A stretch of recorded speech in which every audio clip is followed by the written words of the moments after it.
अस्सलाम वालेकुम नाज़रीन, मैं हूं नईम कुरैशी। इमरान खान साहब ने जिस तरह पूरे पाकिस्तान के तूल व अर्ज़ में अपने जलसों की तरह आग लगाई हुई है, ये PDM की मुत्तहिदा हुकूमत से बर्दाश्त नहीं हो रहा।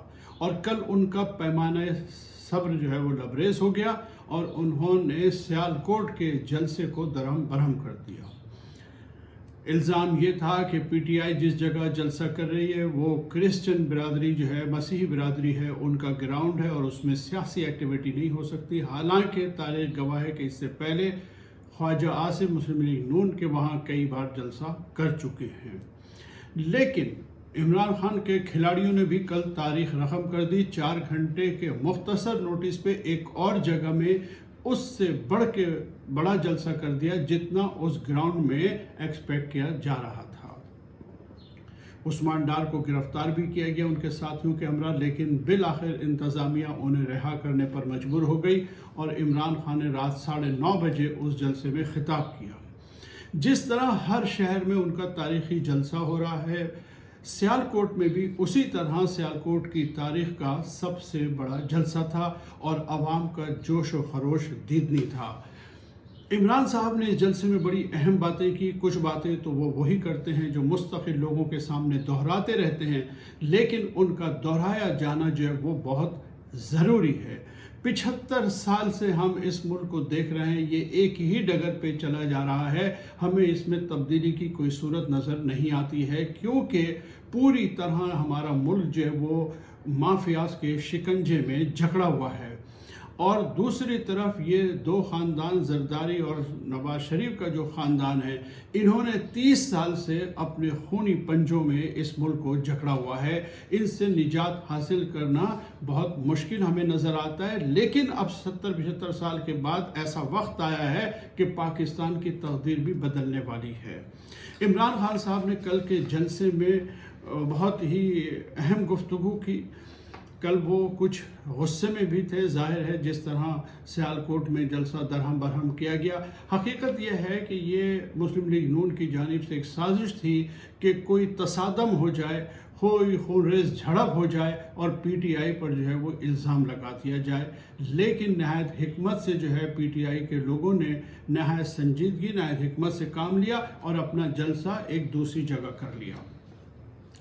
इमरान खान साहब ने जो गुफ्तगू की उसमें 2-3 नुकात पे मैं आपको ज़रा बता दूं कि उन्होंने क्या कहा।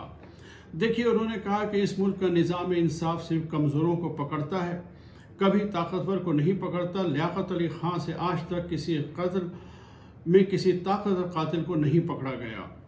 अब देखिए, ये एक खुली हकीकत है। मैं ताज़ा तरीन 2 मिसालें आपको दे देता हूँ इस निज़ाम इंसाफ की। वो ये है कि मुस्लिम लीग नून के दौर में मॉडल टाउन में ताहिरुल क़ादरी के मरकज़ में 14 बेगुनाह अफराद को शहीद कर दिया गया। यही मौजूदा वज़ीर दाखिला राना सनाउल्लाह जो है उस वक्त पंजाब का वज़ीर दाखिला था। वो तमाम अफराद जो FIR में नामज़द किए गए थे, उनमें से एक के ख़िलाफ़ भी प्रॉपरली मुकदमा तक नहीं चलने दिया इन्होंने।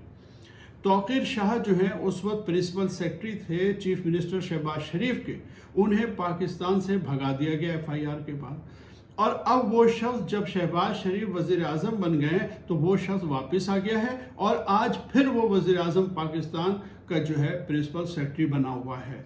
यही राना सनाउल्लाह जिसके खिलाफ FIR कटी हुई है, ये शख्स जो आज़ादाना घूम रहा है। इसके खिलाफ हीरोइन का केस है, उसमें भी आज तक इन्होंने जो है फर्द जुर्म आयद नहीं होने दी। जिस तरह शहबाज शरीफ अपने और अपने बेटे के खिलाफ पिछले 8 माह से मनी लॉन्ड्रिंग के केस में जो है वो फर्द जुर्म आयद नहीं होने दे रहा। दूसरा केस जो है हैदराबाद के नाजिम जोकियो जो कि सहाफ़ी थे, उन्हें पीपल्स पार्टी के एक MNA ने कत्ल कर दिया और आपने देखा, आप सब इस बात के गवाह हैं कि किस तरह वो शख्स यहाँ से फ़रार होकर दुबई पहुँच गया और जब इमरान खान के ख़िलाफ़ वोट डालने का मामला आया तो वो शख्स जो है पीपल्स पार्टी की सुपरविजन में पाकिस्तान आया और असम्बली में उसने वोट डाला। फिर नाजिम जोखियों की बेवा को प्रेशराइज किया गया اور ان تمام لوگوں کے نام جو ہے وہ اس FIR سے واپس کروا دیے گئے۔ تو اس میں کوئی شک نہیں ہے کہ عمران خان صاحب جو بات بار بار پاکستانیوں کو یہ احساس دلاتے ہیں کہ اب پانی سر سے اوپر ہو گیا ہے، یہ ہماری جو اشرافیہ ہے ہمارے سامنے کھل کے آ گئی ہے، بے شرمی سے یہ ثابت کرتے ہیں کہ امیر طبقات کو یہ قانون سزا نہیں دے سکتا۔ اس بات پہ وہ بار بار اصرار کرتے ہیں۔ انہوں نے مثال دی کہ پورے پاکستان کی جیلوں میں چھوٹی چوری کرنے والے غریب چوروں کی چوری ملا کر بھی ایک مخصوص چپڑاسی کے 4 ارب روپے سے کم ہیں، لیکن وہ تمام غریب طبقات کے لوگ جیلوں میں بند ہیں، لیکن مخصوص چپڑاسی جو ہے شہباز شریف سے تعلق کی وجہ سے آزاد پھر رہا ہے۔ دیکھیے یہ بات عمران صاحب پہلی بار نہیں کہہ رہے، اس بات کا ذکر عمران خان نے پہلی مرتبہ مجھے بہت اچھی طرح یاد ہے اس وقت کیا تھا جب عمران خان مشرف کے دور میں جیل میں گئے تھے۔ جیل سے باہر آنے کے بعد انہوں نے اپنے کئی انٹرویوز میں اس بات کا ذکر کیا کہ مجھے یہ دیکھ کر بہت صدمہ ہوا کہ پاکستان کی جیلوں میں صرف اور صرف غریب طبقات کے لوگ بند ہیں، امیر طبقے کا ایک شخص بھی مجھے جیل میں نظر نہیں آیا، جبکہ اس ملک کو 70 سال میں جو لوٹا گیا ہے وہ صرف اور صرف امیر طبقات نے ہی لوٹا ہے۔ تو بار بار وہ اس بات پہ زور دیتے ہیں کہ غریبوں کو اب اس بات کا احساس کرنا چاہیے، ظلم کی چکی میں پستے ہوئے 70-75 سال ہو گئے ہیں، اب اس نظام کو بدلنے کی بہت شدید ضرورت ہے۔ دوسری بات انہوں نے یہ کہی کہ تحریک پاکستان کے بعد یہ دوسری بڑی تحریک ہے۔ لوگوں کا جذبہ جوش بڑا ددنی تھا کل سیالکوٹ میں، لوگ چاہتے تھے کہ عمران خان جو ہے لانگ مارچ کا اعلان کر دیں، کسی تحریک چلانے کا اعلان کر دیں تاکہ لوگ جوگ در جوگ اس میں شامل ہو جائیں۔ انہوں نے کہا کہ تحریک پاکستان کے بعد یہ دوسری بڑی تحریک ہے۔ جس طرح کی قربانیاں پاکستان کو آزاد بنانے میں دی گئی تھیں، اسی طرح کی قربانیاں حقیقی آزادی کے لیے دینے کا وقت آ گیا ہے۔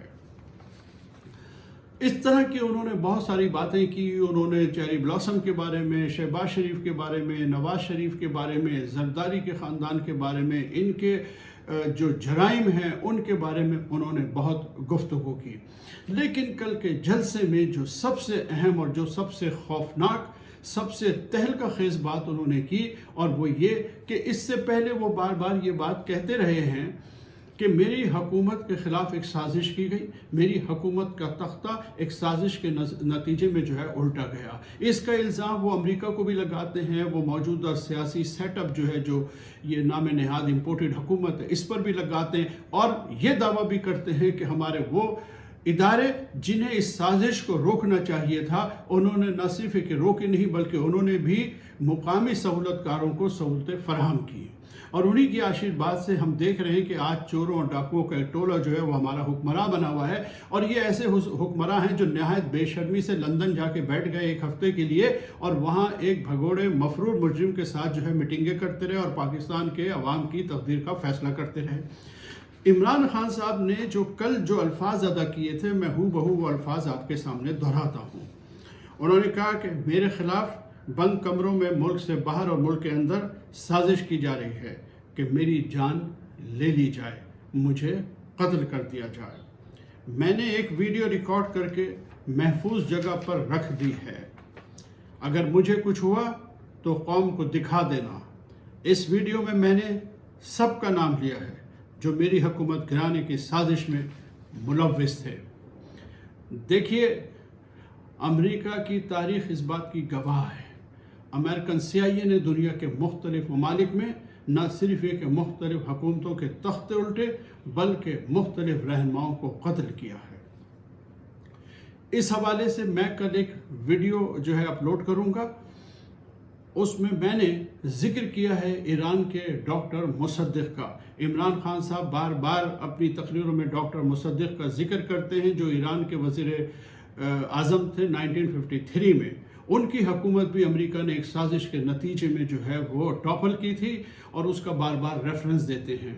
تو کل میں اس پہ ایک ویڈیو جاری کروں گا، میں نے ایک ویڈیو کی ہے آج، اور اس میں میں نے تاریخ بتائی ہے کہ डॉक्टर मुसद्दिक जो हैं वो कितने मकबूल लीडर थे, अमेरिका को और बरतानिया को उनसे क्या तकलीफ़ थी और इन्होंने उनके ख़िलाफ़ क्यों साजिश की और किस तरह उन्हें मुख्तलिफ़ साजिशों के साथ मिलकर इक़्तिदार से बाहर निकाला। तो मेरी कल आने वाली वीडियो जो है डॉक्टर मुसद्दिक के हवाले से वो आप ज़रूर देखिए।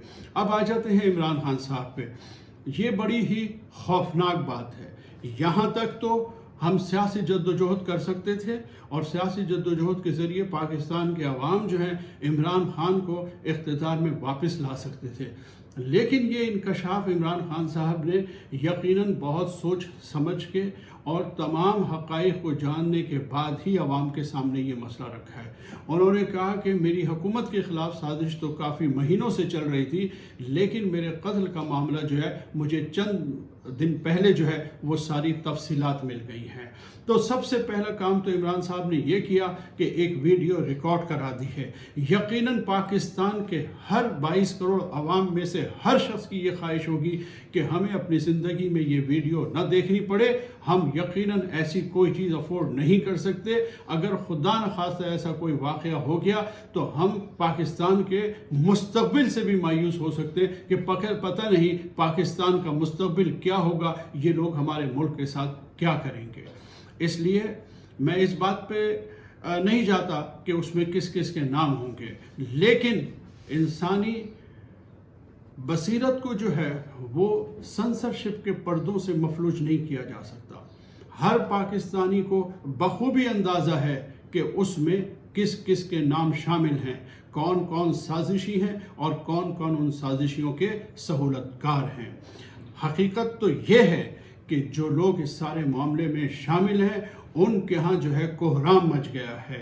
हर आदमी जो है परेशान हो गया है। मुझे यकीन है कि पाकिस्तान के मुख्तदर हल्के भी, पाकिस्तान के वो तमाम सियासतदान, वो साजिशी, वो सब लर्ज़े बरअंदाम हैं। इमरान खान ने जितने मजबूत अंदाज से इस अम्र का इजहार किया है कि चाहे उनकी जान चली जाए लेकिन वो पाकिस्तान को एक हकीकी आज़ाद और ख़ुद मुख्तार मुल्क बना के दम लेंगे। वो हकीकी तौर पे पाकिस्तान के अवाम को जो है एक तब्दील शुदा पाकिस्तान देना चाहते हैं, एक वेलफेयर स्टेट की शक्ल में देखना चाहते हैं। वो चाहते हैं, वो जो रियासत मदीना की बात करते हैं, रियासत मदीना का इस्तेमाल करने भी ये बेशरम जो हमारे मुखालफिन हैं इमरान साहब के, ये इस पर भी बड़ा एतराज़ करते हैं। देखें, अगर आप यूरोप की वेलफेयर स्टेट का जिक्र करें तो कोई बुरा नहीं मानता। बात यह है कि ये वेलफेयर स्टेट का जो कंसेप्ट है तो चला तो सबसे पहले इस्लाम से ही है। हज़रत उमर रज़ी अल्लाह ताला अन्हु के बारे में कहा जाता है कि सबसे पहले जो कंसेप्ट दिया था रसूल गिरामी के बाद, अगर जब हज़रत उमर के दौर में फतूहात बढ़ गई तो फिर आपने एक निज़ाम तश्कील दिया, तो उसमें सबसे बड़ा कंसेप्ट जो है वो रियासत मदीना का था, वेलफेयर स्टेट का था। तो अगर यूरोप की रेफरेंस देते हुए आपको तकलीफ़ नहीं है तो रियासत मदीना का रेफरेंस देते हुए आपको क्या तकलीफ़ है। आप अरस्तु 2500 साल पहले जो है वो अफलातून, अरस्तु और सुकरात की हम बातें करते हैं तो उस पर तो कोई बुरा नहीं मानता, लेकिन जब हम अपने रसूल के निज़ाम की जो सिर्फ 1400 साल पहले था उसकी बात करते हैं तो लोगों को तकलीफ हो जाती है। ये इनकी बड़ी शदीद मुनाफत है जिसे आपको याद रखना चाहिए। तो सूरत यह है कि इस वक्त सूरत हाल बड़ी गंभीर है। पाकिस्तान में जो इदारे हैं, जो जिम्मेदार हैं, उन्हें इमरान खान की सिक्योरिटी के बारे में फौरी तौर पे फैसला करना चाहिए। मैं तो आर्मी चीफ से कहता हूं कि चूंकि इस हुकूमत ने ऑलरेडी इमरान साहब की जो सिक्योरिटी थी वो विड्रॉ कर ली है और इस मुल्क के नामे नहाद सियासतदानों को जो है VVIP जो है वो सिक्योरिटी दी जा रही है। जरदारी जैसा आदमी 33-35 गाड़ियों में घूमता है इस मुल्क में। फौज को चाहिए कि वो इमरान खान की सिक्योरिटी की जिम्मेदारी खुद ले और इस बात का सबूत दे कि पाकिस्तान की फौज पाकिस्तान के साथ कितनी मुखलिस है। ये बहुत नाजुक मामला है। पाकिस्तान के अवाम शीशा पिलाई हुई दीवार की तरह जो है इमरान खान के साथ हैं। वो मुल्क को वेलफेयर स्टेट बनाने की जो जद्दोजहद कर रहे हैं, गरीब अवाम के लिए जो जद्दोजहद कर रहे हैं, उसके लिए पाकिस्तान के एक एक फ़र्द को उनको सपोर्ट करनी चाहिए। इंशाअल्लाह ताला वो और हम सब अपनी मंजिल को पालेंगे। नाज़रीन, आज तक के लिए इतना ही। अगली वीडियो तक के लिए इजाज़त दीजिए। अल्लाह हाफ़िज़।